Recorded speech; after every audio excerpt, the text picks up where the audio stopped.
আসসালামু আলাইকুম রহমতুল্লাহ। কেমন আছেন সবাই? আশা করি সবাই অনেক বেশি ভালো আছেন। সকাল সকাল ছাদে চলে আসলাম। আজ আপনাদের সাথে শেয়ার করব আমার বাগানে কি কি সুগন্ধি জাতীয় ফুল গাছ আছে এবং খুব সহজে কোন কোন গাছগুলো করতে পারবেন। সবকিছু জানতে হলে সম্পূর্ণ ভিডিওটি কন্টিনিউ করুন। সর্বপ্রথম দেখাবো আমার খুব প্রিয় একটি গাছ। এই যে দেখতে পাচ্ছেন গোলাপটার এত সুন্দর গ্রান। এটা হচ্ছে লতানো জাতের একটি গোলাপ। এটা অনেক উচ্চতা পর্যন্ত ওঠে, নার্সারির লোকেরা বলেছিল। তো আমার এখানে আসার পরে মাশাআল্লাহ খুব ভালো ফুল দিয়েছে এবং অনেকটা বড়ও হয়েছে।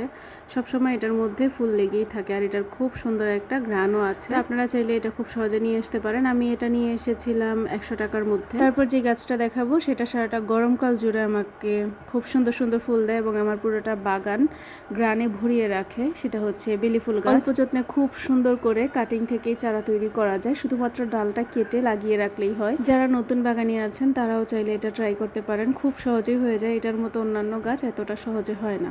তারপর যেটা দেখাচ্ছি আমার খুবই পছন্দের একটা গাছ, সেটি হলো কাটা মেহেদি। এটার এত সুন্দর একটা চকলেটি গ্রান অ্যান্ড এটা আমার এত একটা পছন্দ। রাতে এটার খুব সুন্দর গ্রান বের হয়, যদিও গ্রানটা অত একটা তীব্র না, এটার কাছাকাছি গেলেই গ্রানটা পাওয়া যায়। আর এটাও খুব সহজেই ডাল থেকে চারা তৈরি করা যায়। আপনারা দেখতেই পাচ্ছেন আমি এখানে অনেক চারা তৈরি করে রেখেছি। আমি আমার বাগানে আপাতত 3টার মতো চারা আছে, আমি অনেককে এইখান থেকে দিয়েছিও। তারপরে যে দেখতে পাচ্ছেন গন্ধরাজ, তবে এইটা করতে গেলে এতটা ধৈর্যের প্রয়োজন হয়। আমি এই কলি সহ 2 সপ্তাহ আগে কিনে নিয়ে এসেছি, এখনও ফুটার কোনো নামগন্ধ নেই।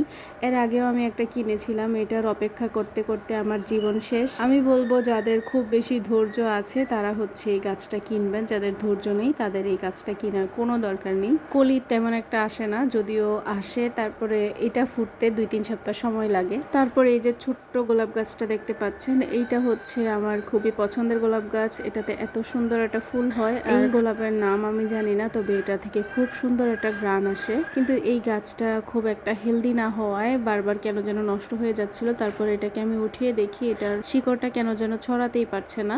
তারপর আমি ছোট্ট একটা জায়গাতে এটাকে আবার রিপোর্টিং করি, যদিও এটা বড় একটা জায়গাতে আমি অলরেডি লাগিয়ে রেখেছিলাম। তারপর ছোট্ট একটা জায়গাতে নিয়ে এসেছি।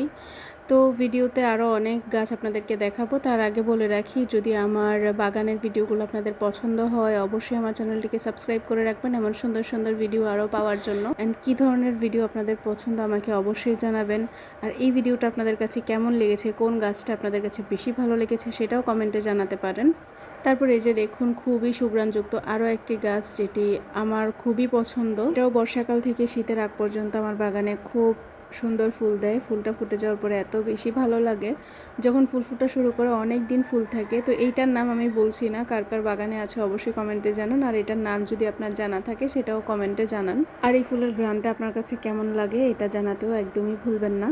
তারপর এখানে দেখাচ্ছি করবী গাছ। করবী গাছেরও খুব সুন্দর একটা ফুলের ঘ্রাণ আছে। আমি অনেকের কাছে মানে ভিডিওতে করবী গাছ দেখেছি, তবে সবার ফুলগুলাই না একটু অন্যরকম, বাট আমারটা এত সুন্দর লাগে।